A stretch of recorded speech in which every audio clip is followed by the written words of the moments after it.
नमस्कार। साधारणतः 1 वर्षाच्या खंडानंतर आपण परत एकदा भेटतोय। आपल्या सगळ्यांना माहिती आहे की गेल्या वर्षी अधिवक्ता परिषदेतर्फे आपण एक व्याख्यानमाला सुरू केली।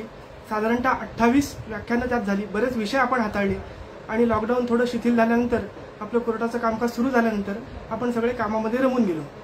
दुर्दैवाने परत एकदा लॉकडाऊनला आपल्याला सामोरं जावं लागतंय, पण त्याही काळाचा परत एकदा सदुपयोग करूया या भावनेतून आपण ही व्याख्यानमाला परत एकदा सुरू करत आहोत।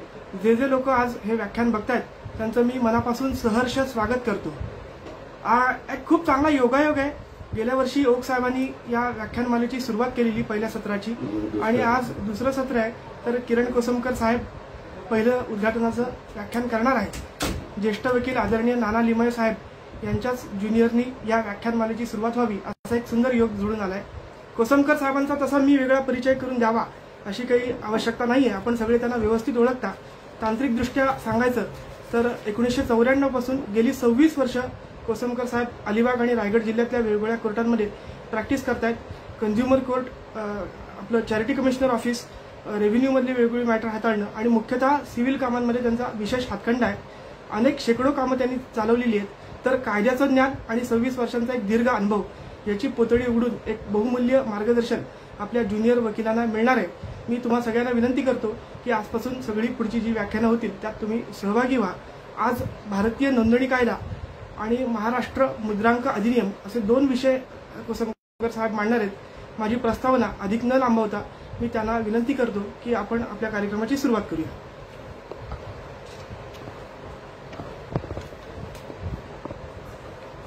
नमस्कार, मी ॲडव्होकेट किरण कोसमकर आपलं आज या ठिकाणी स्वागत करतो।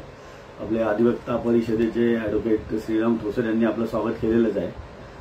आज मला 2 विषय अधिवक्ता परिषदेने दिलेले आहेत। इंडियन रजिस्ट्रेशन ऍक्ट 1908 आणि बॉम्बे स्टॅम्प ऍक्ट म्हणजे आत्ताचा महाराष्ट्र स्टॅम्प ऍक्ट 1958। या 2 विषयावर मी माझं व्याख्यान सुरू करण्यापूर्वी मला 2 शब्द आपल्या सगळ्या वकील मित्रांना सांगायचे आहेत की मी वकिली व्यवसाय चालू केला 1994ला। त्यावेळेला माझं अलिबाग बार काउन्सिलच्या सभासदांच्या यादीमध्ये 61 किंवा 62वा नंबर होता। त्यावेळेला एवढं कॉम्पिटिशन नव्हतं। आज बारमध्ये एवढे सभासद वाढलेले आहेत की जवळजवळ 400-450च्या वरती वकील आपल्या अलिबाग बारमध्ये कार्यरत आहेत। त्यात सगळ्यात महत्वाची गोष्ट आहे, आपला जो हा व्यवसाय आहे वकिली व्यवसाय हा बुद्धिजीवीवर सर्व चातुर्यावर असा आधारलेला व्यवसाय आहे। याच्यात सगळ्यात महत्वाचं म्हणजे आता जे नवोदित वकील आले त्यांना जर ह्या परिस्थितीत आत्ताच्या या कालखंडात सर्व्हाइव्ह व्हायचं असेल तर त्यांना बऱ्याच मेहनतीची आवश्यकता आहे। कारण आमच्या वेळेला तसं कॉम्पिटिशन नव्हतं। आताच्या बोटावर मोजण्या एवढे वकील होते।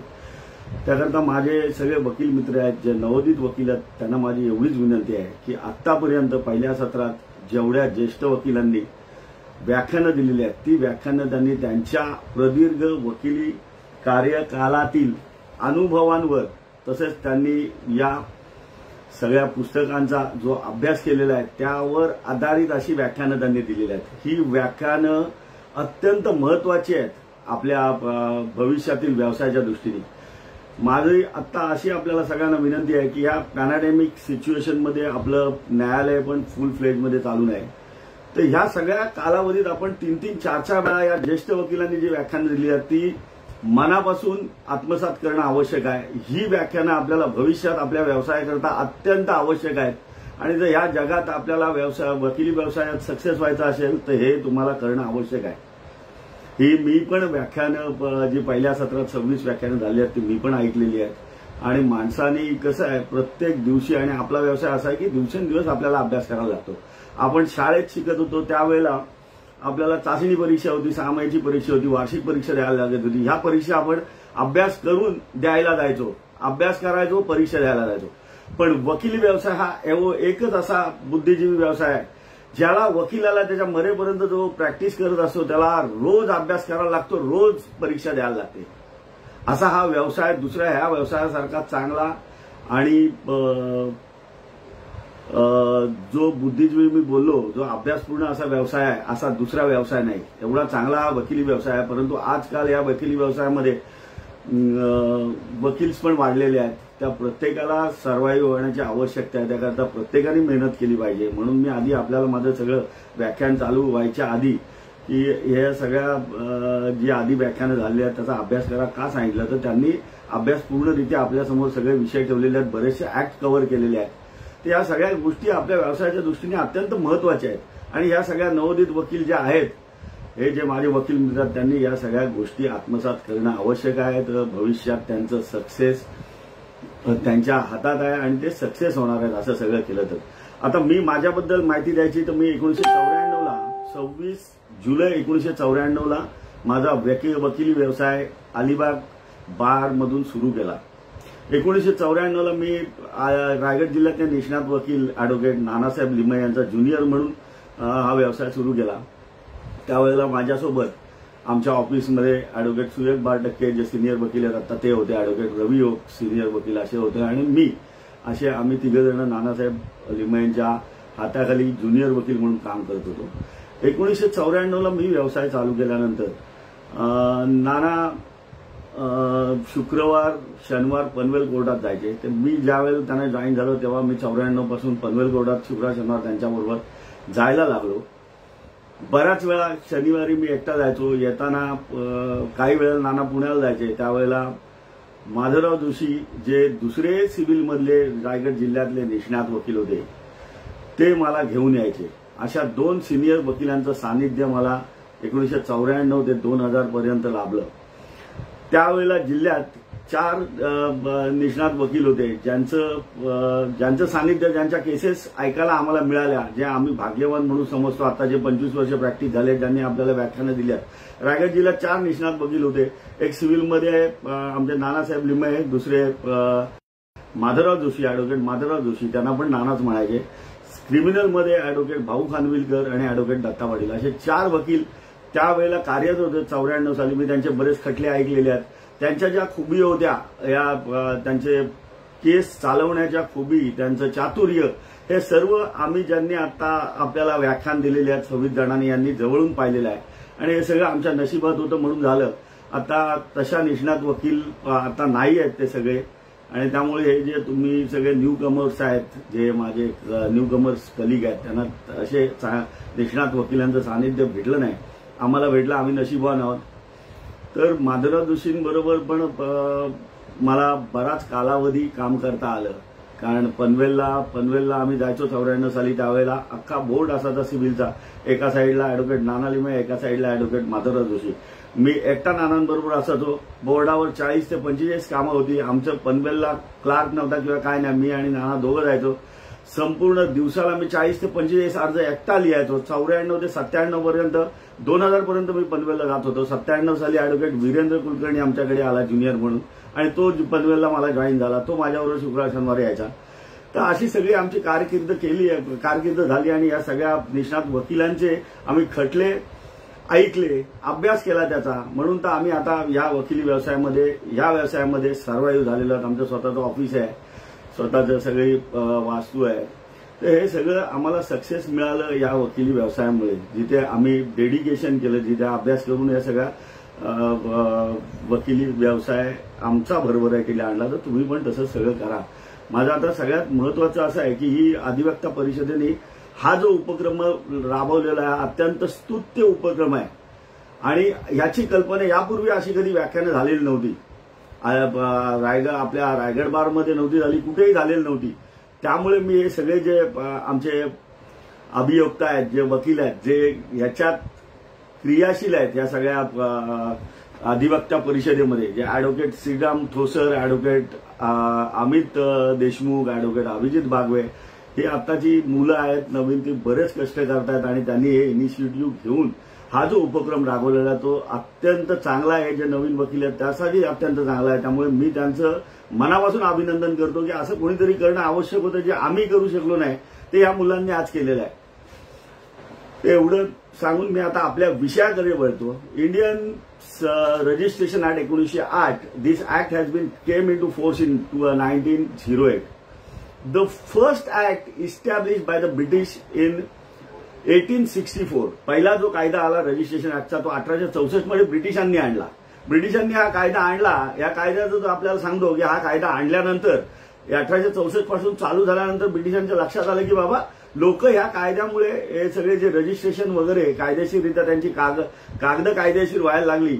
आणि 1864 नंतर ब्रिटिशांच्या लक्षात आलं की बाबा या कायद्याने लोकांमध्ये जागृती होती आणि हे सगळं त्यामुळे सरकारला पण लेवी वगैरे मिळतोय. तर त्यांनी त्या कायद्याचा सगळा 1864 ला चालू केल्यावर 1871 साली आधीचा कायदा रिपील करून new act registration act has been came to into force in 1871 ला तो बदल केला. त्यानंतर आणखीन त्यांनी ह्याच्यामध्ये जी डेव्हलपमेंट होत चालली रजिस्ट्रेशनमुळे त्या बघून आणखीन प्रोव्हिजन टाकून 1877 ला दुसरा रजिस्ट्रेशन ऍक्ट अंमलात आणला.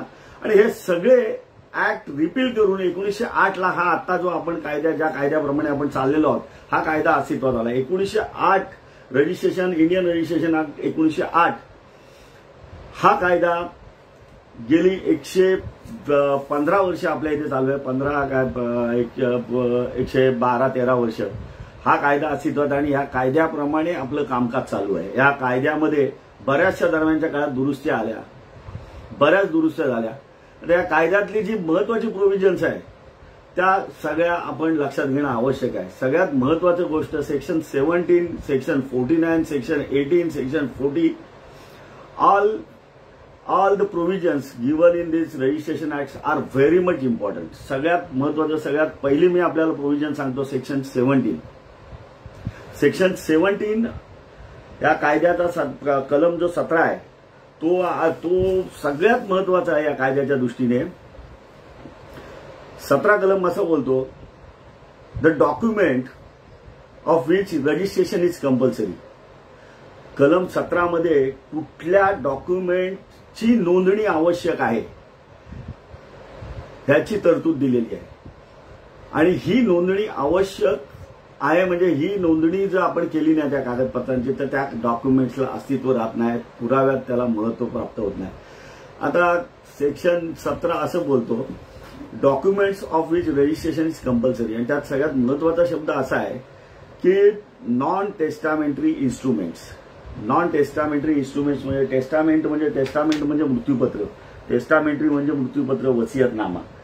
आणि नॉन टेस्टामेंटरी इन्स्ट्रुमेंट आता ही जी प्रोव्हिजन आहे ही connected to transfer of property act. Non testamentary instrument मध्ये काय येतं खरेदी खत, बक्षीसपत्र, तुमचं अडॉप्शन डीड, हक्कसोडपत्र, पार्टिशन या सगळ्या नॉन टेस्टामेंटरी डॉक्युमेंट्स आहेत. नॉन टेस्टामेंटरी डॉक्युमेंट्स जे आहेत which create right title of interest in the immovable property.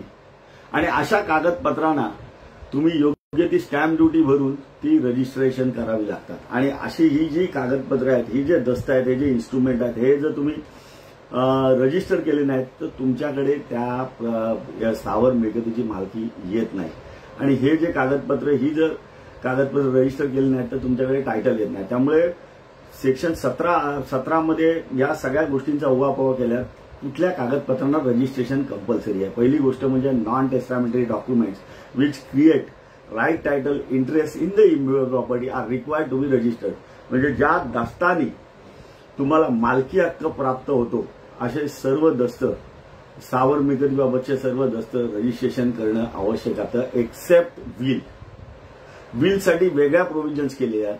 विलला registration compulsory नाही, विलला स्टॅम्प ड्युटी नाही. विलवर मी नंतर येतो. विल सोडून जी ट्रान्सफर ऑफ प्रॉपर्टीमध्ये कागदपत्र इन्स्ट्रुमेंट सांगितलेले आहेत.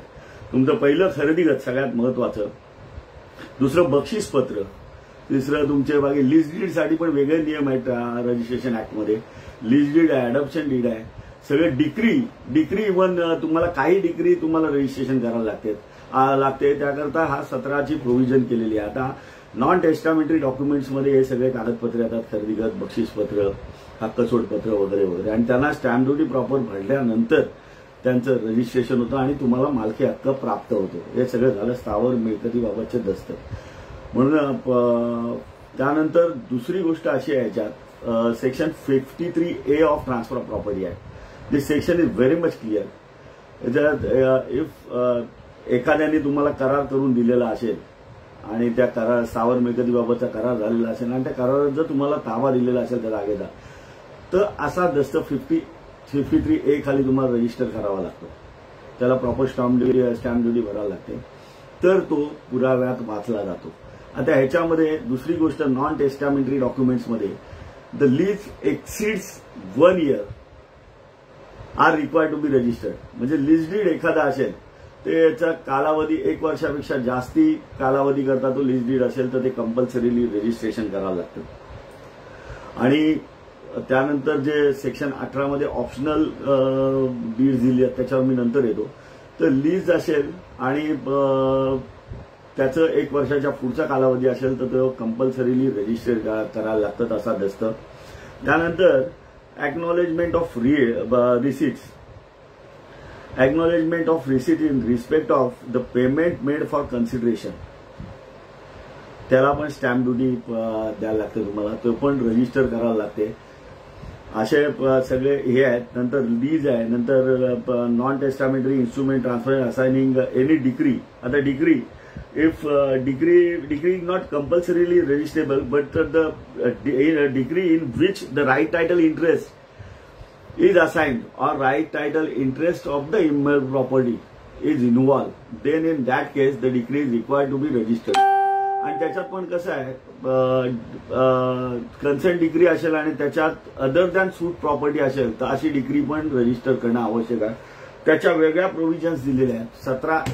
17 कलम 17 मध्ये पण डिग्री रजिस्ट्रेशन बाबत दिलेलं आहे की डिग्री रजिस्ट्रेशन करायला पाहिजे. ज्या स्थावर मिळकतीबाबत जर तुमच्याकडे मालकीचं टायटल वगैरे निर्वेद असं टायटल येत असेल तर त्याला रजिस्ट्रेशन कंपल्सरी आहे. दाव्यामध्ये जी मिळकत नाही आणि तुमच्या कन्सेंट डिग्रीमध्ये दुसरी मिळकत असेल तर ती डिग्री पण तुम्हाला रजिस्टर करावी लागते.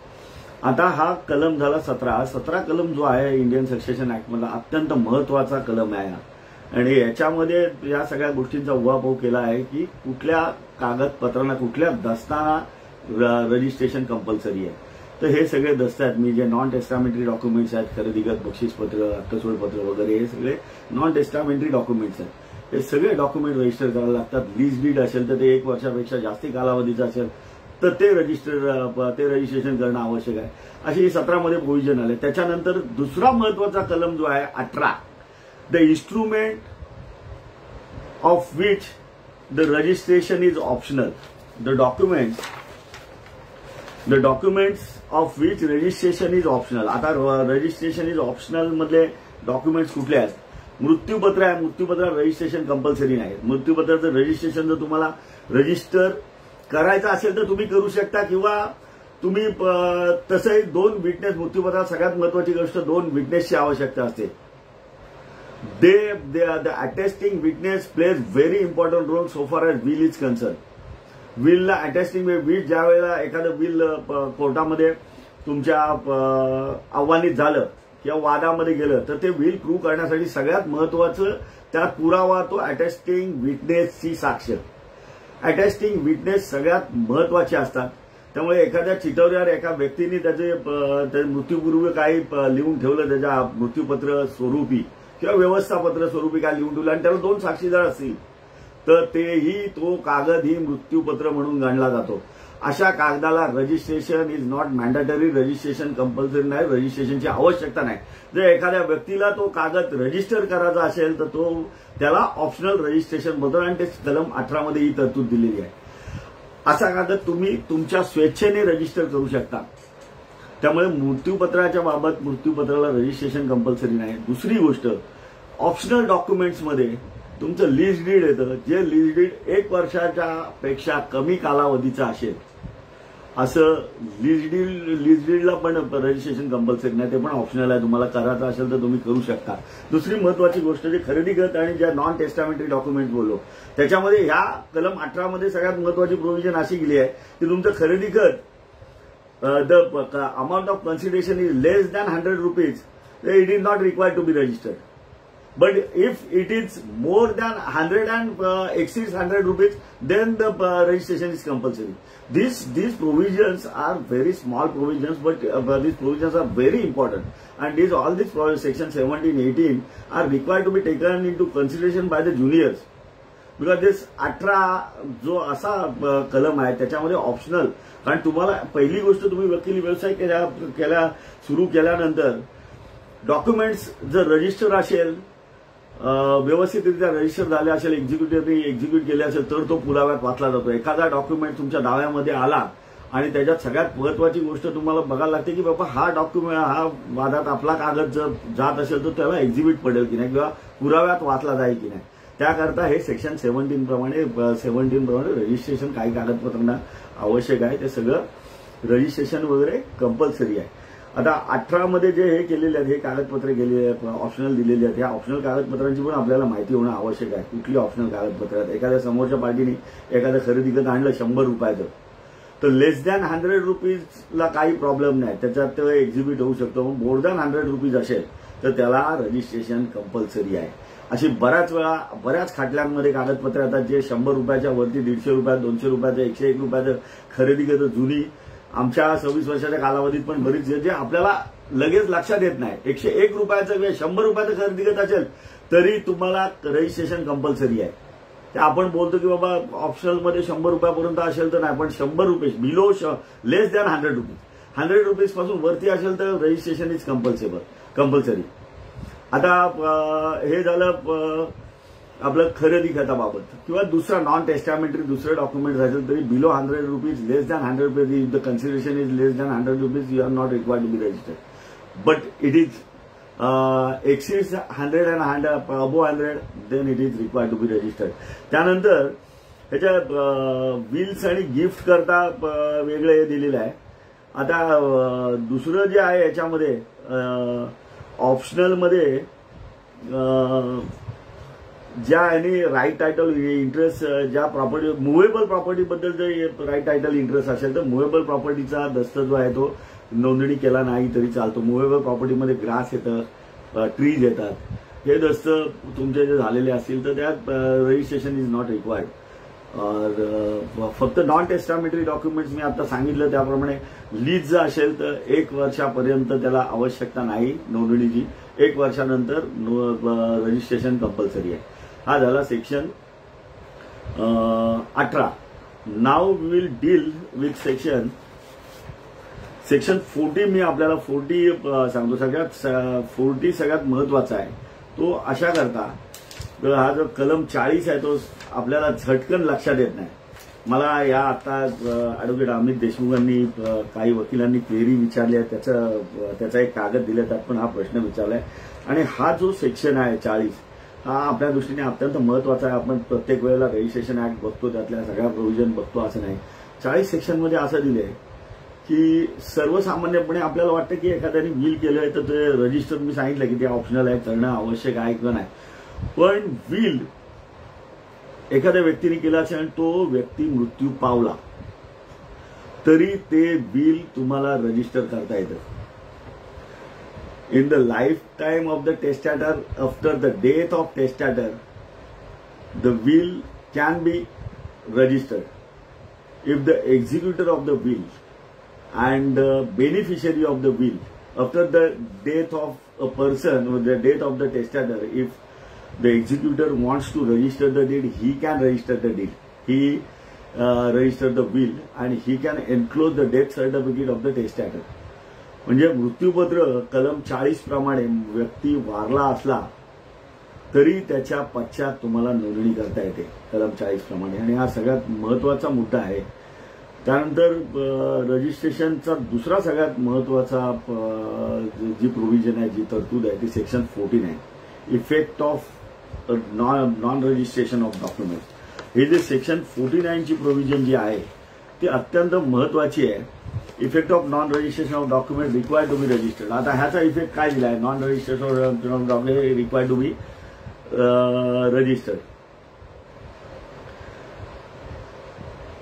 ज्या दस्ताला रजिस्ट्रेशन कंपल्सरी आहे आणि तो जर नोंदणी केलेला नसेल, ज्याला नोंदणी आवश्यक आहे आणि तो जर नोंदणी केलेला नसेल, अशा दस्ताचा इफेक्ट काय होतो याची प्रोव्हिजन 49 मध्ये दिलेली आहे. आता असा जर दस्त असेल तर याच्यात नॉन टेस्टामेंटरी दस्त तुम्ही घेतला तर त्याला पुराव्यात काही हे नाही, त्याला पुराव्यात स्थान नाही. हा सेक्शन 49 असं बोलतो की सेक्शन 17 प्रमाणे जे नॉन टेस्टामेंटरी डॉक्युमेंट्स ला रजिस्ट्रेशन कंपल्सरी आहे, required to be registered under section 17. if that documents are not registered, the effect has been given in section 49. हा असा दस्तक तुम्हाला पुराव्यात वाचता येत नाही. पुराव्यात तुम्हाला वाचता असेल तर कारण जर आधी दस्त झालेला असेल आणि पुराव्यात त्या दस्ताचं वाचन तुम्हाला करायचं असेल किंवा त्या दस्ताला तुम्हाला एक्झिबिट टाकून पाहिजे असेल तर ज्या वेळेला पार्टीजमध्ये डिस्प्यूट होतो त्यावेळेला असा जो अनरजिस्टर्ड दस्त असतो ज्याला रजिस्ट्रेशन कंपल्सरी आहे आणि तुम्हाला तो पुराव्यात त्याचा यूज करायचा असेल तर समोरची पार्टी जर एक्झिक्युटर असेल तुमच्याबरोबर त्या दस्ताला तर अशा दस्ताचं तुम्हाला रजिस्ट्रेशन करता येत नाही. मग त्याच्यात आपण बॉम्बे स्टॅम्प ऍक्टमध्ये नंतर जाणार आहोत. त्यात सेक्शन 33 आहे impoundment of documents. So you can apply to the court for impoundment of document if you want to exhibit the document. तुम्ही ते इम्पाउंड करून घ्यायला पाहिजे. त्याची योग्य ती स्टॅम्प ड्युटी काय ऍडज्युडिकेशन करून डिस्ट्रिक्ट स्टॅम्प कलेक्टर देतील ती स्टॅम्प ड्युटी तुम्हाला भरणं आवश्यक आहे. तेव्हा तो कागदपत्र त्याचं त्या कागदपत्राला एक्झिबिट द्यायचा की नाही हे पण एक तर तुमच्या चातुर्यावर तुमच्या बुद्धीवर अवलंबून आहे. तुम्ही कशा प्रकारे युक्तिवाद कोर्टासमोर करता आणि it's a totally discretion of the court. But you can insist the court for exhibiting the documents if the document is impounded. And if the court has allowed you and court has accepted your prayer and court has sent the document for impoundment to the district stamp collector and he impounded a document under section 33 of the Stamp Act, then only your document will get weightage in the evidence. तर त्याच्यामुळे हा 49 सगळ्यात महत्वाचा. 49 कलम 49 मध्ये सगळ्यात महत्वाची provision provide होता. हे सगळे सिनियर्स आहेत त्यांना माहिती आहे. अनरजिस्टर्ड ज्या डॉक्युमेंट्सला रजिस्ट्रेशन कंपल्सरी आहे ते जर रजिस्टर केलं नाही तर काय इफेक्ट आहे हा 49 मध्ये ही तरतूद दिली आहे ते मी आपल्याला सांगितलं. आता सगळ्यात महत्वाची गोष्ट त्याचा जो प्रोव्हाइड आहे त्याच्यामध्ये असा आहे अनरजिस्टर्ड अग्रीमेंट फॉर सेल. जर if the agreement for sale is not duly registered और इज नॉट ड्युली स्टॅम्प्ड वगैरे असेल unregistered documents of agreement for sale only agreement for sale can use in the suit of specific performance. कराराची विशेष पूर्तता करून मिळणाऱ्या दाव्यामध्ये unregistered साठे करार असेल तर तो तुम्हाला वापरता येतो. आता त्याच्यात मी 17 सेक्शन बाबत आपल्याशी चर्चा करत होतो त्यावेळी मी आपल्याला बोललो की बाबा सेक्शन 53A ट्रान्सफर ऑफ प्रॉपर्टीचा आहे तो पण आता याच्यामध्ये आलेला आहे. सेक्शन 53 प्रमाणे जर तुमचं साठे करार झालेला असेल agreement for sale executed between the parties and thereafter if the dispute arises between the parties and under section 53 if the possession has been given by the vendor during the execution of the agreement to the purchaser, if in the agreement for sale possession has been received by the purchaser, then in that event you have to impound the documents, you have to pay the stamp duty of the said documents. म्हणजे याच्यामध्ये कसं आहे transfer of प्रॉपर्टीमध्ये पोझेशनचा विषय नसेल तर agreement for sale साठे करार तुम्हाला कराराची विशेष पूर्तता करून मिळण्याकरता तुम्हाला या साठे कराराचा उपयोग करता येतो. सेक्शन 49 प्रोव्हाइडो प्रमाणे ही एक चांगली तरतूद ठेवलेली आहे. कारण आता कसं आहे आपल्या ह्याच्यामध्ये साधारणपणे जे व्यवहार होतात त्यात साठे करार 20 रुपयापूर्वी 20 रुपये स्टॅम्प पुरवायचं आता 100 रुपयावर होतात. काही साठे करार रजिस्टर होतात काही रजिस्टर करत नाहीत. तर तो साठे करार समजा जरी रजिस्टर नसेल तरी तुम्हाला तो साठे करार कराराची विशेष पूर्तता समजा तुम्हाला एखाद्याबरोबर तुम्हाला तो जागा विकत असेल आणि तुमच्या अटी शर्ती ठरल्या आणि त्यांनी कबूल केलं की बाबा मी जागा तुम्हाला 100 रुपयाला विकतोय किंवा 500 रुपयाला विकतोय आणि त्यांनी जर त्या साठे कराराप्रमाणे तुम्हाला त्या साठे कराराची अटी शर्तींची पूर्तता करून दिली नाही आणि खरेदीगत करून दिले नाही तर अशा वेळी तुम्हाला तो साठे करार घेऊन कोर्टात जाता येतं आणि कराराची विशेष पूर्तता करून मागता येते. कराराची विशेष पूर्तता तुम्ही स्पेसिफिक रिलीफ ऍक्ट मधील तरतुदींप्रमाणे मागू शकता आणि असा दावा हा लीगल वन आहे आणि नाही अशा दाव्यामध्ये साठे कराराचा तुम्ही उपयोग करू शकता अनरजिस्टर्ड साठे कराराचा. अशी सेक्शन 49 मध्ये तरतूद केलेली आहे. आता रजिस्ट्रेशन बाबत रजिस्ट्रेशनच्या याच्यात एक दुसरं महत्वाची तरतूद आहे ती म्हणजे अपिलाची कलम 72 प्रमाणे अपिलाची तरतूद आहे. याच्यामध्ये ती तरतूद अशी आहे appeal to register from orders of sub registrar refusing registration on ground other than denial of execution.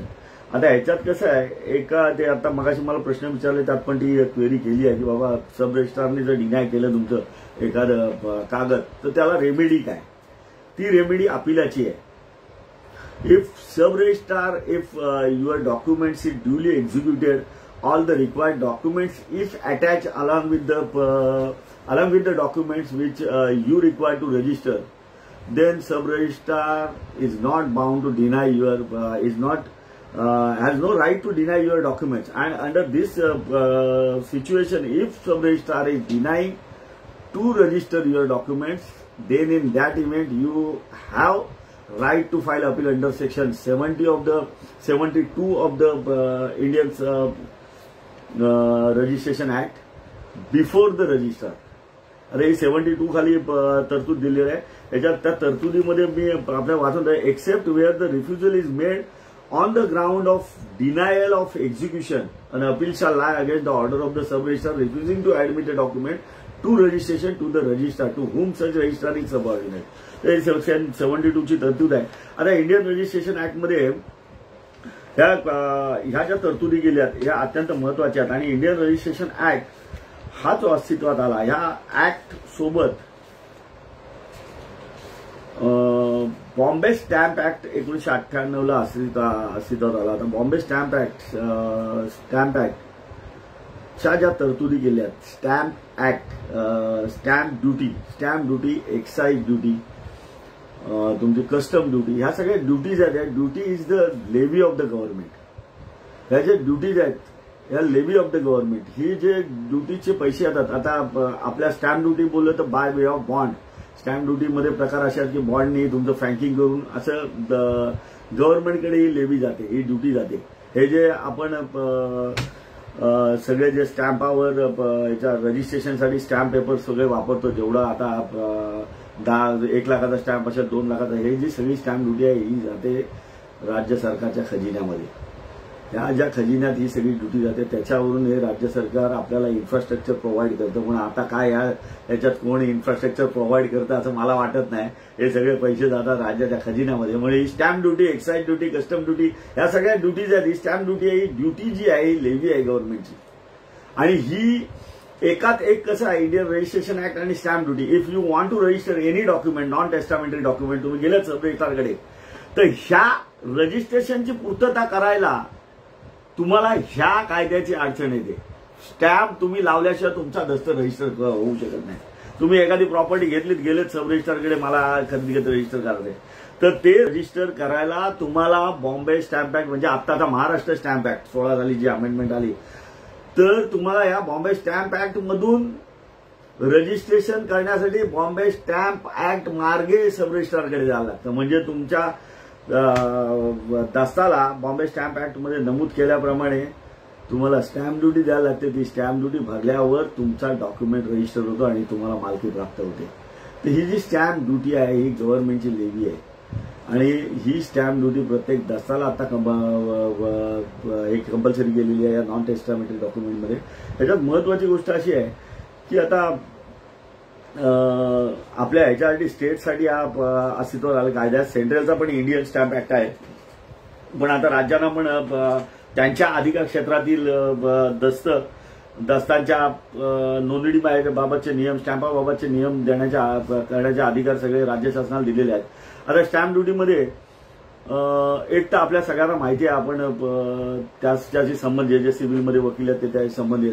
दर वर्षाला रेडी रेकनर म्हणजे गव्हर्नमेंट नोटिफिकेशन दर वर्षाला येतं. दर वर्षाला 5%, 10% स्टॅम्प ड्युटीमध्ये वाढ होते. हे जे आपण स्टॅम्प ड्युटी भरतो हे रेडी रेकनर गव्हर्नमेंटचं राज्य सरकार ठरवतो. ह्याच्यामध्ये दर वर्षाला जी ही वाढ होते हे सगळे पैसे, हे सगळे स्टॅम्प ड्युटीचे पैसे सगळे सरकारी खजिन्यात जातात. आणि हे अधिकार राज्य शासनाला आहेत की रेडी रेकनरप्रमाणे स्टॅम्प ड्युटी किती ठरवण्याची. आणि त्याप्रमाणे आपल्याला दरवर्षी या स्टॅम्पमध्ये, दस्तांच्या स्टॅम्पमध्ये वाढ होते. आता कलम 3, आता मी आपल्याला बॉम्बे स्टॅम्प ऍक्ट म्हणजे आत्ताचा महाराष्ट्र स्टॅम्प ऍक्ट 1958 मधल्या प्रोव्हिजन सांगतो. त्यात सगळ्यात महत्वाची प्रोव्हिजन म्हणजे कलम 3 मध्ये शेड्यूल 1 दिलेला आहे. कलम 3 मध्ये नमूद केलेल्या शेड्यूलमध्ये जे दस्ता आहेत त्या दस्ताला किती स्टॅम्प लागतो त्याचा सगळा उहापोह केलेला आहे.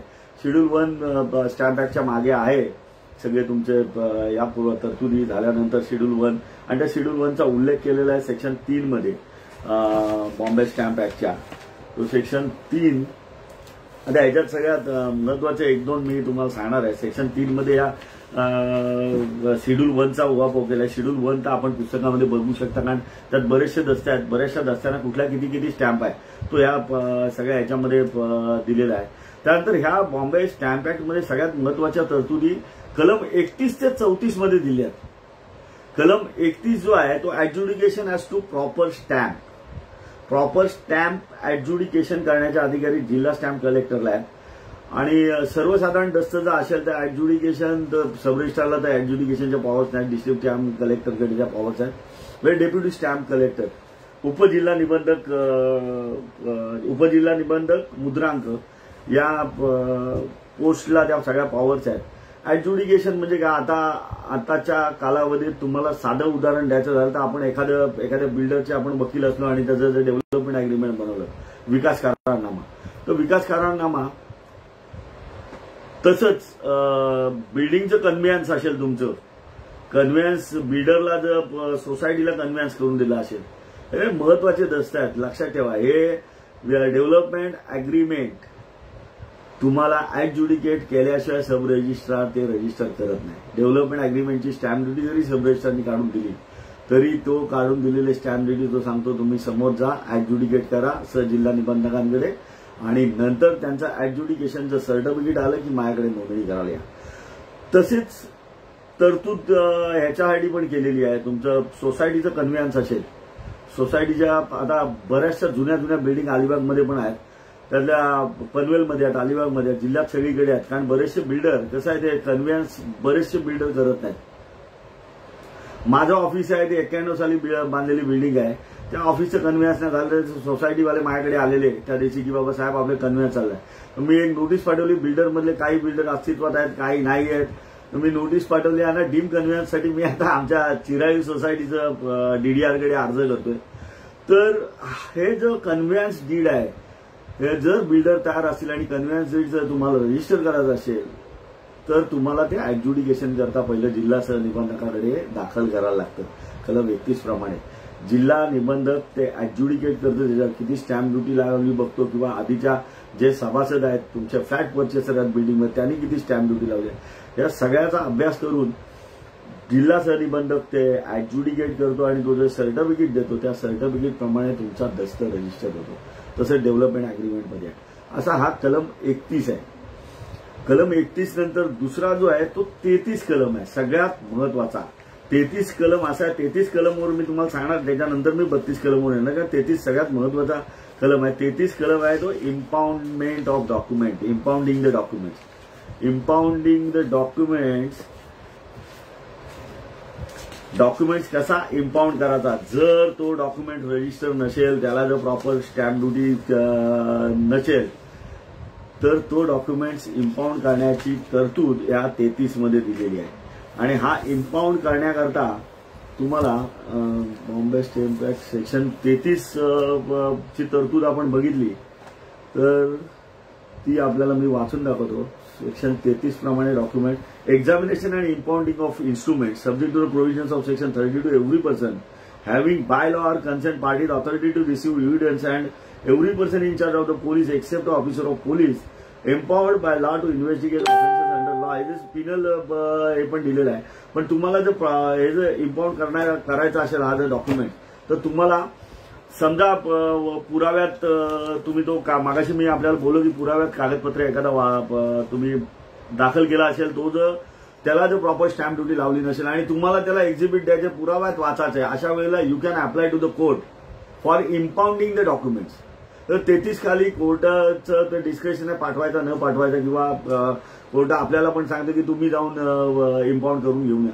तर ते 33 खाली इम्पाउंड करण्याकरता कलेक्टर स्टॅम्पकडे जातं. कलेक्टर स्टॅम्प तो इम्पाउंड करून आपल्याला सांगतो पेनल्टी त्याच्यावर किती आहे आणि काय आहे. तशा प्रकारे तो डॉक्युमेंट जर इम्पाउंड झाला तर तुम्हाला त्याच्यात पुराव्याच्या ह्याच्यात त्याला एक तर सिद्ध करता येतं किंवा तो वापरता येतो.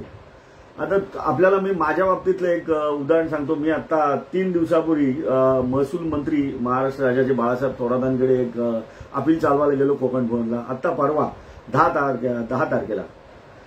तारखेला माझं अपील होतं. बाळासाहेब थोरात 9 तारखेला होतं. 9 तारखेला त्यावेळेला मी एक कागद वापरला, इम्पाउंडमेंट ऑफ डॉक्युमेंट्स. आणि डॉक्युमेंट कसं इम्पाउंड करतं, माझं एक अनरजिस्टर्ड गिफ्ट डीड होतं, जे मी 45 लाख रुपये स्टॅम्प ड्युटी भरून इम्पाउंड केलं. डॉक्युमेंट्स होतं 21 नोव्हेंबर 2003चं. मी डॉक्युमेंट्स इम्पाउंड केलं कारण त्याच्यात लिमिटेशनचा पण पॉईंट एकाने विचारलेला आहे. इम्पाउंडमेंट तुम्ही इम्पाउंड केव्हाही करता, तो इम्पाउंड करताना त्याच्यावर पेनल्टी किती लावायची, डॉक्युमेंट किती वर्ष जुना, या सगळ्या स्टॅम्प कलेक्टर या सगळ्या आणि it can be impound document. आता हा जो डॉक्युमेंट्स मी त्या दिवशी महसूल मंत्र्यांसमोर पुराव्यासाठी वापरला, आपल्या माहितीसाठी इम्पाउंड केल्यानंतर मी खास तो काढून ठेवला आज आपल्या व्याख्यानासाठी. तर इम्पाउंड केल्यानंतर डॉक्युमेंटचं सब डिस्ट्रिक्ट स्टॅम्प कलेक्टर कसं सर्टिफिकेट देतो हे दाखवण्यासाठी मी तो काढून ठेवलेला होता. तो मी कागद आपल्याला दाखवतो आता. हे गिफ्ट डीड आहे, हे अनरजिस्टर्ड गिफ्ट डीड होतं 21 नोव्हेंबर 2003चं. हे मी इम्पाउंड करण्यासाठी अर्ज दिला. इम्पाउंड करण्याकरता स्टॅम्प कलेक्टरकडे मीच दाखल केला स्वतः. आणि हे सर्टिफिकेट आहे स्टॅम्प कलेक्टरचं. हा दस्त आहे 2003चा. हा इम्पाउंड झाला 15/9/2014ला. Impounded under section 33 of the Bombay stamp act. हा 15/9/2014ला इम्पाउंड झाला. आणि त्याचं सर्टिफिकेट जो देतो डिस्ट्रिक्ट स्टॅम्प कलेक्टर ते हे. तर ह्या दस्तावर मी 14 म्हणजे 2003 पासून 14 म्हणजे 11 वर्षांनी इम्पाउंड करण्यासाठी हा दस्त लागला. तुमच्या माहितीसाठी हे सांगतो का, तर हा नंतर माझा वापरला गेला पुराव्यात. आणि तो वापरला महसूल न्यायाधिकरणाने हा दस्त पुराव्यात वापरला. तर याला मी 29,83,000 रुपये पेनल्टी भरलेली आहे या कलम 33 खाली.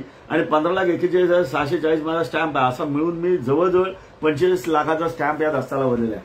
हे मी का दाखवतो, तर असं certificate collector of stamps Raigad आणि ते इम्पाउंडमेंटचं 33 खालचं सर्टिफिकेट असं हे 2 सर्टिफिकेट देतं. तेव्हा तो तुमचं डॉक्युमेंट्स इम्पाउंड झाल्यानंतर त्याला काहीतरी कायदेशीर अस्तित्व निर्माण होतं. असं हे इम्पाउंडमेंटची 33 खाली प्रोव्हिजन आहे. आता तुम्ही त्याच्यात आणखीन एक मला क्वेरी विचारलेली की स्टॅम्प ड्युटी मार्केट व्हॅल्यू कोण ठरवतं, किंवा मार्केट व्हॅल्यू ठरवली असेल आणि सब रजिस्ट्रारने ठरवलेली मार्केट व्हॅल्यू जर तुम्हाला मान्य नसेल तर त्याच्यावर प्रोव्हिजन काय. तर कलम 32 खाली त्याच्या या तरतुदी केलेल्या आहेत. कलम 32 असा बोलतो, any person agreed bye 32B म्हणजे 32B जो आहे, any person agreed by any order determine the market value under subsection 3 of section 31चं 3 सांगितलं. Under section 32A any order imposing any penalty under section 32 within 60 days of date of receipt such order by an application in writing to the Inspector General of Registration and Control of Stamp. तुम्ही जर एखाद्या दस्ताला stamp duty लावली नसेल आणि अशा दस्ताबाबत जर सब रजिस्ट्रारनी किंवा register of स्टॅम्प्सनी तुम्हाला पेनल्टी लावली, ती पेनल्टी तुम्हाला मान्य नसेल. कारण कसं आहे याच्यात पिनल सेक्शन पण आहे. याला तुम्ही जर एखाद्या दस्ताला स्टॅम्प ड्युटी लावायची असेल आणि ती जर तुम्ही लावली नसेल आणि ते जर सरकारपासून लपवून ठेवत असाल तर त्याला सजा पण आहे. 500 रुपयापर्यंत दंड आहे आणि 2 महिन्यापर्यंत त्याला 1 वर्षापर्यंत सजा आहे याच्याप्रमाणे. तर हा बॉम्बे स्टॅम्प ऍक्ट आहे, ह्याला पिनल ऍक्शन पण प्रोव्हाइड केलेली आहे बॉम्बे स्टॅम्प ऍक्टमध्ये. तर सेक्शन 31-32 मध्ये या सगळ्या अपिलाच्या तरतूद दिल्यात. आणि इन्स्ट्रुमेंट जर अंडर व्हॅल्यू असेल तर ते कसं ट्रीट करायचं. अंडर व्हॅल्यू असेल तर you can apply to the registrar and get it properly done. आता याच्यात 34 कलम जो आहे बॉम्बे स्टॅम्प ऍक्टचा, त्यात असं आहे, instrument not duly stamp inadmissible in evidence. Right, if the instrument which required the stamp, the non-testamentary instrument which required the stamp, unless you paid the stamp, the instrument non-testamentary document cannot be registered. And if you fail to affix the stamps, the proper stamp as per the act, then that documents cannot be admitted in evidence. आणि त्याची provision section 34 मध्ये दिलेली आहे. अशी जर हे असेल, duly stamp नसेल तर त्याच्याकरता तो दस्त तुम्ही ऍडज्युडिकेशनला टाकू शकता.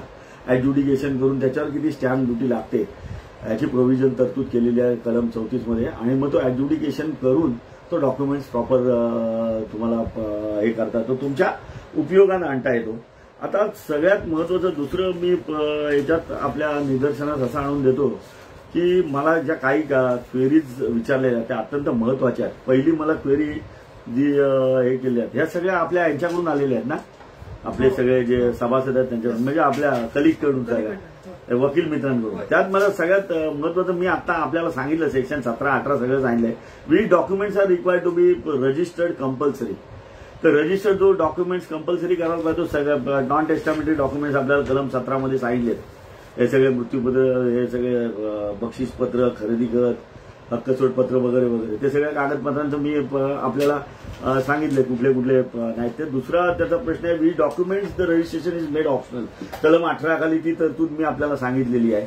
त्यानंतर whether degree of partition required to be registered compulsory ह्याची प्रोव्हिजन 17 खाली दिली आहे. मी आता आपल्याला सांगितलं पार्टिशनची डिग्री असेल आणि त्याच्यात जर राईट टायटल ऑफ आणि इंटरेस्ट जर हे करता येतोय हा तर असे डॉक्युमेंट्स तुम्हाला पार्टिशनमध्ये पण जर कन्सिडरेशन असेल आणि त्याच्यामध्ये मालकी हक्क येत असेल तर अशी डिग्री तुम्हाला रजिस्टर करावं लागते.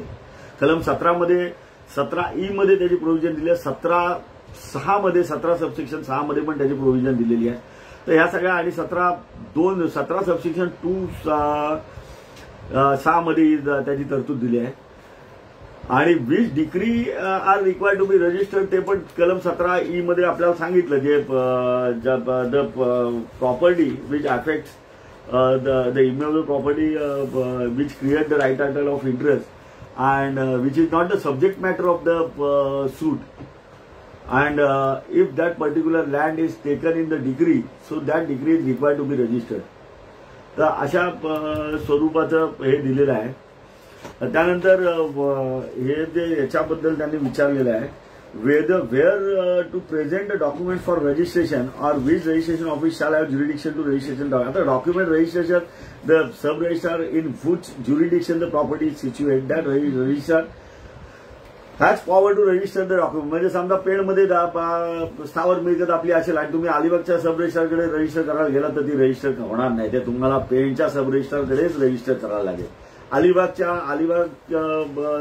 सब रजिस्ट्रार मुद्रांचा जो आपला निरीक्षक आहे त्याच्या अधिकार क्षेत्रामध्ये अलिबाग तालुका येतं. त्यातले जे स्थावर मिळकत जे डॉक्युमेंट आहेत ते अलिबागच्या सब रजिस्ट्रारला पॉवर्स आहेत. आता त्याच्यानंतर दुसरं विचार, when sub registrar office can refuse to register the documents. याचं सगळं sub registrar cannot refuse the documents if the documents is properly executed.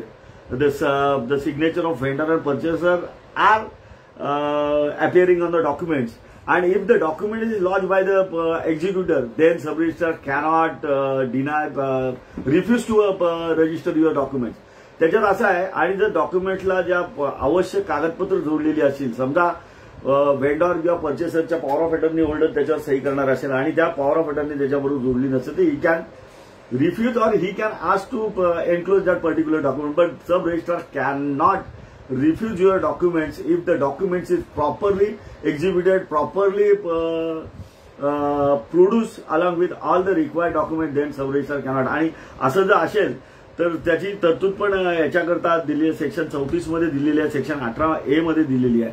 तुम्ही जर एक्झिक्युटंट जर त्यांच्या समोर नसतील आणि कुठल्या त्याच्यामध्ये एक प्रोव्हायजो आहे सेक्शन 34 मध्ये की अनअवॉइडेबल सर्कमस्टान्स असेल, एखादं ऍक्सिडेंट असेल किंवा काही याचं घरची काय नेसेसिटी अडचण असेल तर अशा वेळेला सब रजिस्ट्रार 4 महिन्यापर्यंत तो दस्त ठेवून देऊ शकतो. 4 महिन्यापर्यंत 4 महिन्याच्या आत त्या रजिस्ट्रेशन करता तुम्हाला यावं लागतं. तर सब रजिस्ट्रार तसा तुमचं रिफ्यूज करू शकत नाही. आणि असं कुठलं सब रजिस्ट्रारने रिफ्यूज केलं तर ताबडतोब रजिस्ट्रारकडे सब रजिस्ट्रारच्या विरुद्ध तक्रार करायची किंवा अपील करायचं. आणि याच्यात तेच यांनी सांगितलं रेमेडीज यांनी जर रिफ्यूज केलं SROनं तर ते रजिस्ट्रारकडे अपीलाची तरतूद आहे कलम 72 प्रमाणे. आता दुसरा सगळ्यात महत्वाचा विषय असा आहे की whether gifted under Muslim are compulsory registrable documents or registration is an optional. If the documents executed by the gift deed executed by the Muslim but it is executed and it is written on the papers that gift deed is required to be registered. But so far as Muslim law is concerned, the provisions given in the Muslim Dakha, one Muslim can orally give the property, but while doing so, the three ingredients as per the Supreme Court judgment मी काढून ठेवले आपल्या सगळ्या माहितीसाठी आणि अत्यंत महत्त्वाचं आहे. While doing so, the three principles are required to be fulfilled as per the Supreme Court judgment. म्हणजे त्यात सगळ्यात महत्त्वाचं असं आहे possession, acceptance आणि डिक्लेरेशन. जो व्यक्ती मुस्लिम व्यक्ती गिफ्ट देतो, ओरली समजा त्यांनी गिफ्ट दिलं तर त्यांनी त्याचा ताबा दिलेला आहे का, ज्याला गिफ्ट दिलं त्यांनी डिक्लेअर केलं का, त्यांनी त्याला गिफ्ट दिलंय का, ह्या सगळ्या दोन महत्वाच्या. आणि तिसरी गोष्ट ऍक्सेप्टन्स जो डोनी आहे त्यांनी ते ऍक्सेप्ट केली का, ह्या तीन प्रिन्सिपल जर फुलफिल केल्या तर oral gift is legal one under the Muslim law. If it is written on the documents, you are required to register that particular documents. त्यामुळे मुस्लिम लॉ प्रमाणे त्यासाठी मी आपल्याला एक जजमेंट सांगतो. त्याच्या एक आपल्या माहितीसाठी अकॅडमिक मी आपल्याला सांगतो. एक सिव्हिल अपील 1714 ऑफ 2005 हे सुप्रीम कोर्टाचं जजमेंट आहे.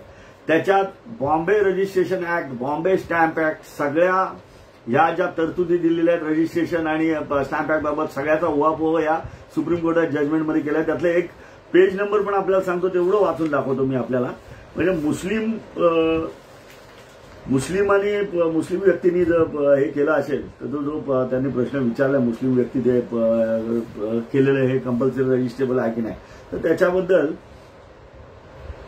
त्याच्याबद्दल आपल्याला सुप्रीम कोर्ट काय म्हणतात एवढं फक्त एक वाक्य वाचून घेतो मी. आपला जास्ती वेळ घेत नाही कारण ही सगळ्यात महत्वाची गोष्ट आहे आणि हे आपल्या पण लक्षात येणं अत्यंत आवश्यक आहे. हे पॅरा 28 आहे या जजमेंट मधला. प्रत्येकाने हे जजमेंट आपल्याकडे ठेवावं. हे नसेल तर मी देईन कॉपीज आपल्याला. Mulla principle of Mohammedan law 19th edition page 120 state the legal position in the following words. This judgment is pertaining to the return gift deed executed by the Mohammedan. त्याचा वाद निर्माण झाला आणि त्याच्यात सुप्रीम कोर्ट काय बोलतोय ते मी आपल्याला सांगतो. Under the Mohammedan law the 3 essential requisites to make a gift valid, declaration of the gift by the donor. मी आता बोललो ते declaration of the gift by the donor, acceptance of the gift by the donee expressly और impliedly, and delivery of possession to and taking possession thereof by the donee actually or constructively. No written document is required in such a case. No written document is required in such a case. Section 129 Transfer of Property Act exclude the rule of Mohammedan law from the purview of Section 123, which mandate that gift of immovable property must be effected by a registered instrument as stated therein, but it cannot be taken as a sine qua non in all cases that whenever there is a writing about the Mohammedan gift of immovable property, there must be registration thereof. Whether the writing requires registration or not depends on the facts and circumstances of the case. आता facts and circumstances of the case म्हणजे काय, oral gift जे मुस्लिम law प्रमाणे valid आहे त्याला हे पहिले 3 जे रिक्विजिट इसेन्शियल रिक्विजिट सांगितलेले आहेत त्या फुलफिल झाल्या तर ओरल गिफ्ट पण लिगल वन होतं. पण जे कागदावर लिहिलेलं मुस्लिम लोकांचं हे असं बक्षीसपत्र ते तुम्हाला रजिस्टर करावं लागतं. In our opinion, merely because the gift is reduced to writing by a Mohammedan instead of it having been made orally, such writing does not become a formal document or instrument of gift. When a gift could be made by Mohammedan orally, its nature and character is not changed because of it having been made by a written document. What is important for the valid gift under Mohammedan law is that 3 essential requisites must be fulfilled. तर ह्याच्यामध्ये मी सांगितलं त्याप्रमाणे जर return तुमचं असेल तर ते लागतं, पण त्याला मोहम्मडनमध्ये सगळ्यात महत्वाचा ऍक्सेप्टन्स, पोझेशन आणि डिक्लेरेशन या सगळ्या महत्वाच्या गोष्टी आहेत. कागद असेल तर तो रजिस्टर करायला लागतो. ओरल गिफ्ट पण त्यांना लिगल केलेला आहे मोहम्मडन लॉ खाली. आता त्याच्यात दुसरी मला क्वेरी विचारली, who can present document for registration under the act. The executor, the power of attorney holder of the executor can lodge the document for registration under section 32. Circumstances under which unregistered document can be received in evidence. Only section 49. If the document is impounded under section 33, it can be read in evidence.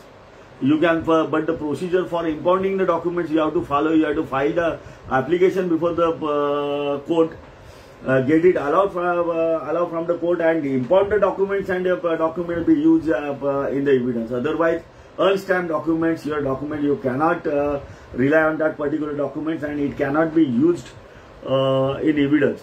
त्याच्यानंतर आता सगळ्यात दुसरं एक यांनी विचारलंय, under which unregistered document can be. त्याच्यानंतरचा एक आहे, एक हा प्रश्न कोणी विचारला रे. A is the owner of the land. A died in intestate living intestate आहे ते. A died intestate living behind his son X and Y as legal heirs. Their name not entered on record of rights. This is very important. Their names not entered in the record of rights. Y want to gift or relinquish his rights in favor of X. Y want to gift म्हणजे Y X चा भाऊ असेल. He want to gift his share in favor of X. X Y भाऊ आणि त्यांचा बाप असतो A. त्यांचे वडील. So he died intestate. कुठलं मृत्यूपत्र वगैरे न करता केलं. Why want to give relinquish his rights in favor of X? Whether registration can be done, though they acquired rights, but their names not entered in record of rights maintained by the revenue record. So far as this question is concerned, Y has right to gift his share in favor of X. But when you are going for registration of that particular document, तुम्हाला त्या document सोबत तुमचं revenue record मध्ये नाव आहे, तुमचा त्याच्यात हक्क आहे हे दाखवायला लागतं. त्याच्याबरोबर 7/12 लावायला लागतो. तुमचं 7/12वर नाव एंटर झालेलं नसेल तर Y cannot gift legally by registered deed cannot gift his share to the X. म्हणजे त्याच्यासाठी सगळ्यात हे कसं आहे, वायला अधिकार आहे त्याचा एक्सला द्यायला, पण आपल्याला काही प्रोसिजर आहेत ज्याच्या तरतुदी त्या फॉलो करणं आवश्यक आहे. तुमच्या 7/12वर पहिलं तहसीलदारकडे जाऊन अर्ज करून वाय XY एच्या मृत्यूनंतर त्याचे लिगल एअर्स म्हणून XYचं नाव लावून घ्यायचं. त्यानंतर त्यांचं नाव आल्यावर Y can very well gift he share to the X. आता याचा हे तर आपलं कॉमन सेन्स आहे, त्याच्या खाली झालेलं आहे. त्यानंतर बॉम्बे स्टॅम्प ऍक्ट खाली जे हे केलेले आहेत, whether judicial stamp and non judicial stamp has expiry. हा पण महत्वाचा प्रश्न आहे, judicial and non judicial stamp. आता ज्युडिशियल स्टॅम्प जे आहेत त्याला एक्सपायरी आहे 4 महिन्याची. नॉन ज्युडिशियल स्टॅम्पला एक्सपायरी नाही, पण तुम्हाला रिफंड पाहिजे असेल तर 4 महिन्याच्या आत तुम्हाला तो हे अप्लाय करायला लागतं. त्यासाठी हे ज्युडिशियल नॉन ज्युडिशियल स्टॅम्प मधला फरक आहे. नॉन ज्युडिशियल स्टॅम्प आहे तो 4 महिन्यापर्यंत त्याची मुदत आहे बॉम्बे स्टॅम्प ऍक्ट प्रमाणे. What point of time stamp duty is payable at the time of registration of the documents. What point of time registration of the document? Who is bound to pay the stamp duty? The parties to the instrument can bound to pay the stamp duty. हे सगळं या common sense आहेत आणि हे जे प्रश्न आहेत हे सगळे कॉमन सेन्स वरचे प्रश्न आहेत. If party decided to cancel registered documents can parties claim refund of stamp duty. हा सगळ्यात महत्वाचा प्रश्न आहे. If party decided to cancel registered documents can parties claim refund of stamp duty. If you want to cancel the registered documents, you cannot, you will not get refund because you already used the documents. You already execute the documents. त्याचं execution झालं, तो registration झाला म्हणजे तो stamp duty तुम्ही use केली. असा document जर तुम्ही नंतर तुमचा व्यवहार फिसकटला आणि तुम्ही रद्द करायला गेले तर त्याचा रिफंड मिळत नाही. उगाचच काहीतरी चुकीच्या क्वेरीत नका जरत बसू तर त्याचा रिफंड मिळत नाही. When and who can impound the documents? Anybody can impound the documents. The executor, the power of attorney or the executor or the authorised person of the executor can impound the documents. Period within which refund stamp duty can be. 1 वर्षाच्या तुम्हाला stamp ड्युटीसाठी रिफंडसाठी हे करायला येतं. काही परिस्थितीत 4 महिन्यामध्ये. What is the procedure for impounding document ही सेक्शन 37 खाली दिलेली आहे. आता ह्या ज्या सगळ्या तरतुदी आहेत, इंडियन आपलं बॉम्बे स्टॅम्प ऍक्ट म्हणजे महाराष्ट्र स्टॅम्प ऍक्ट आणि इंडियन रजिस्ट्रेशन, या सगळ्या महत्वाच्या ज्या प्रोव्हिजन्स आहेत त्याचा आपण अभ्यास केला. आता आणखी काही प्रश्न आलेले आहेत. देवस्थान इनाम मिळकतीबाबत वहिवाट हक्क नोंदणीकृत मृत्यूपत्राने देता येतात का? आता देवस्थान इनामच्या मिळकतीबाबत एक तर वहिवाट हक्क जे आहेत हे वहिवाट हक्क तुम्हाला नोंदणीकृत मृत्यूपत्राने देता येणार नाहीत. कारण हे वहिवाट हक्क जर तुमच्या कुटुंबाकडे आलेले असेल, तुम्ही नोंदणीकृत मृत्यूपत्राने तुम्ही अन्य व्यक्तीला पण द्याल ते तसं नाही देतात. कारण वहिवाट हक्क हे देवस्थानाचे रजिस्टर्ड देवस्थानाचे आलेले आहेत. ते वहिवाट हक्क जर त्या देवस्थानाच्या योजनेमध्ये लिहिलेलं असेल की बाबा हे वहिवाट हक्क आहेत, ते यांच्या कुटुंबाचे पूर्वापार आहेत आणि यांच्यानंतर यांच्या वारसांकडे जाणार आहेत, तर मृत्यूपत्राने वहिवाट हक्क तुम्हाला देता येणार नाहीत. नोंदणी अधिकाऱ्यांनी घरी येऊन दस्त नोंदणी कशी करतो ही प्रक्रिया सांगावी याची माहिती द्यावी. नोंदणी अधिकारी घरी येतो त्यावेळेला काय तुमचं कॉम्प्युटर किंवा हे घेऊन येत नाही, त्यांचं ते मॅन्युअली घरी येऊन रजिस्टर करतात, त्यांचा रजिस्टर घेऊन येतात. जो बेड रिडन तुमचा माणूस आहे त्या माणसाचं सगळं त्यांना सगळी जे तुम्ही कुठला डॉक्युमेंट करतो काय ते समजावून सांगतात, रजिस्टरवर त्याचा अंगठा सही घेतात आणि एक्झिक्युटर ते सगळे दोन्ही पक्षकार कोण असतील, मृत्यूपत्र असेल तर त्या व्यक्तीचं तुम्ही जर रिक्वेस्ट केलेत सब रजिस्ट्रारला अर्ज दिला तर ते येऊ शकतात. त्यांना ते बाउंड टू कम. कारण जर बेड रिडनवर एखादा व्यक्ती असेल त्याला मृत्यूपत्र करायचं असेल किंवा अन्य डॉक्युमेंट करायचं असेल तर त्यांची जी फी त्यांना देऊन त्यांना आपण बोलवू शकतो. ते तिथे डॉक्युमेंट त्यांच्या रजिस्टरवर सह्या घेऊ शकतात. झोन दाखला नसेल तर बागायत मिळकतीला बिनशेतीचा दर लावून मुद्रांक घेणे योग्य आहे का? हा प्रश्न अत्यंत चांगला आहे. कारण कसं आहे आताच्या आपल्या प्रॅक्टिसमध्ये बऱ्याच वेळा प्रत्येक वकिलाला हा सतवतो, कारण जो सब रजिस्ट्रार आहे तो वेगवेगळी उत्तरं देतो. आता ह्याचं उत्तर माझ्याकडे असं आहे की हे बागायत मिळकतीला बिनशेतीचा जो दर लावतात, बागायत मिळकत तुमची समजा 5 गुंठे, आता MMIDA मध्ये नवीन नियम आले तर ते बिनशेती जर तुमची शेती असेल बागायत असेल तर 2 गुंठे 3 गुंठे असेल तर 5 गुंठ्याच्या आतमध्ये ते येण्याचा रेट लावतात. पण हे ऍक्च्युअली चुकीचं आहे. हे जे आता त्यांच्या नियमाप्रमाणे त्यांचं पण सब रजिस्ट्रारने आजपर्यंत आपल्याला बिनशेती रेडी रेकनरमध्येच ह्या सगळ्या बिनशेती आणि बागायत मिळकतींना एवढा दर करून दिले. तर ह्या सगळे जे रेडी रेकनरमध्ये रेट आलेले आहेत हायली एक्झॅग्रेटेड रेट आहेत. ह्या सगळ्या आपण वकिलांनी मिळून ह्याच्यावर अपील करायला पाहिजे, राज्य शासनाकडे तक्रार करायला पाहिजे. कारण हा जो प्रश्न ज्यांनी विचारलाय हा खरोखरच चांगला प्रश्न आहे. कारण 2 गुंठे 3 गुंठे आपण रजिस्टर करायला गेलो तर ते बागायत असेल शेती असेल तरी येण्याचा रेट घेतात. येण्याचा रेट जवळजवळ शेती मिळकतीच्या 10 ते 20 पट जास्ती आहे. तर हे जे आहे हे आणि त्याच्यानंतर तुम्ही सब रजिस्टरला याच्याबद्दल प्रश्न विचारायला गेलेत की ते सांगतात की बाबा आम्हाला नोटिफिकेशन आलेलं आहे असं आहे तसं. तर हे नोटिफिकेशन जे आलेले आहेत आणि ते घेतात ते त्यांना वरून आदेश असतात, नोटिफिकेशन असतात त्याप्रमाणे ते घेतात. रेडी रेकनरमध्ये हे चालून येते. याला एकच उपाय आहे, आपल्याला आपण याची तक्रारवरती करणं आवश्यक आहे. या रेडी रेकनरला रिट पिटिशनमध्ये चॅलेंज करणं आवश्यक आहे. अशा सगळ्या ज्या तुम्ही क्वेरीज विचारल्यात त्या सगळ्याची उत्तर दिली आहेत. आणखीन अमित काय क्वेरीज वगैरे आता हे काय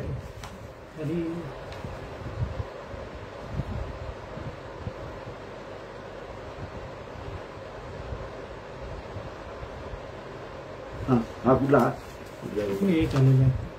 What will be the status of sale deed of property which is situated in one district and sale deed is registered in another district?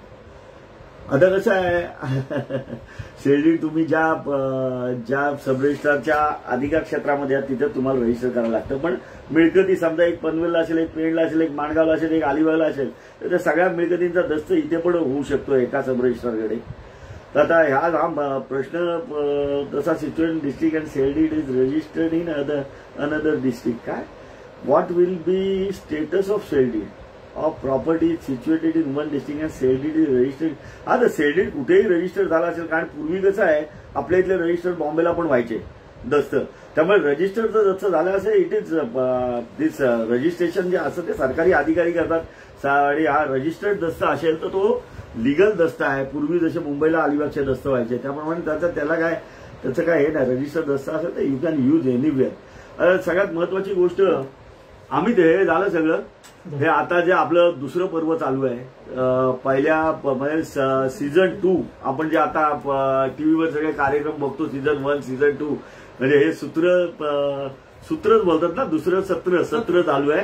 हे आपलं सीझन 2 मध्ये माझं पहिलं व्याख्यान झालं. आज मी तुमच्या सगळ्यांचा आभारी आहे. All the best to all guys who are my colleagues.